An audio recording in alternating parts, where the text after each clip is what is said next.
See, the thing that I was gonna ask you is right now, since we were talking about the painting and the clients choosing and everything like that, it's gonna be a funny one. But have you ever had a client choose a color that you were just like, "Are you sure you want to go with that color?" Quite a few times. Yeah, Quite a few times. Have you like ever had it like, "Hey, let me redirect you really quick. Hold on." Definitely, I've had to like kind of give them my input and be like, "Hey, you know what? I think this color will look like this, but mind you, I know you like this color. You really want this color, but if your couch is not gonna match the aesthetic of what your walls is, you're gonna see a very big change in transition and what's it called? Just the color scheme of how everything flows. You know, it's like I really want it to be this color, and I would just say, why don't you mind going a little lighter, like a few shades lighter? Because I mean, I've had some clients that are like, I want this color, I love this color, and then I go and apply it. After it's been applied, they're like, you know what? I hate it. I gotta change the color. Yeah. Now. Like, come on now. You see me applying it throughout the whole time. You're just sitting there like, I kind of don't know yet, but I'm going to let them keep going. So, yeah, I've had a few instances where I've had to, you know, repaint clients and, you know, kind of redirect them into a better color scheme or a better color pattern just because I know what it'll be for me on the back end to go and correct it for them. Just double the time, double the labor. If I can kind of persuade them into something, I would say better, then I would.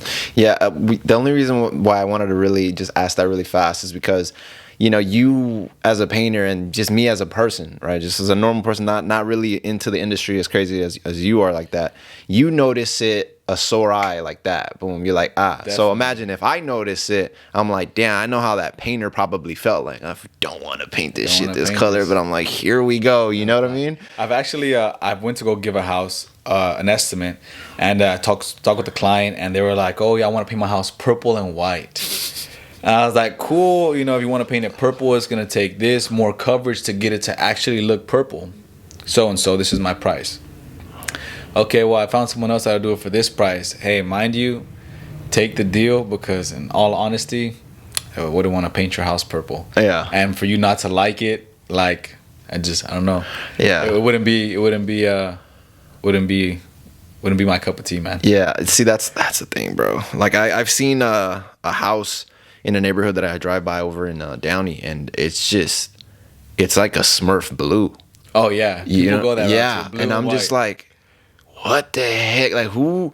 I'm like, either the wife said this is what I want, or the husband's like, I'm stubborn, I'm gonna do it, and this is how it's gonna be. Typically 90% of the time, man, when it comes to painting, it's always I'm communicating with the wives. Yeah, the wives are like, I want this, I want that. The husband typically like, dude, paint the shit brown. I can care less. You're like, know? Bro, just get it done so she's out of my ear, bro. Honestly, but yeah, and then I've had a few where the men's like, you know what, man, I'm painting my house black and white, whether she likes it or not, whatever. But yeah, usually the women do lead the color direction. That's fucking hilarious, bro. Yeah, I don't know. There's just some thumbs out there that I'm just like, oh, those are pretty sore. Yeah, I'm like, definitely. I don't know how I feel about those. Yeah, but typically in LA, man, you do see a lot of blue houses, yellow houses, green houses, pink, even purple. Like that pink one always gets me though. Pink always gets me too, man. I'm My like, grandmother's house is pink, actually. Yeah, that's what I'm saying. Like, I get it because back then, you know, look, if the house is an older house, it was like the Pueblos. It was just Spanish, Mexican style. That was the style back then. I get that, but then like. I'm like, bro, it's just like, it's not going to go with your house. Like, I just see it and boom.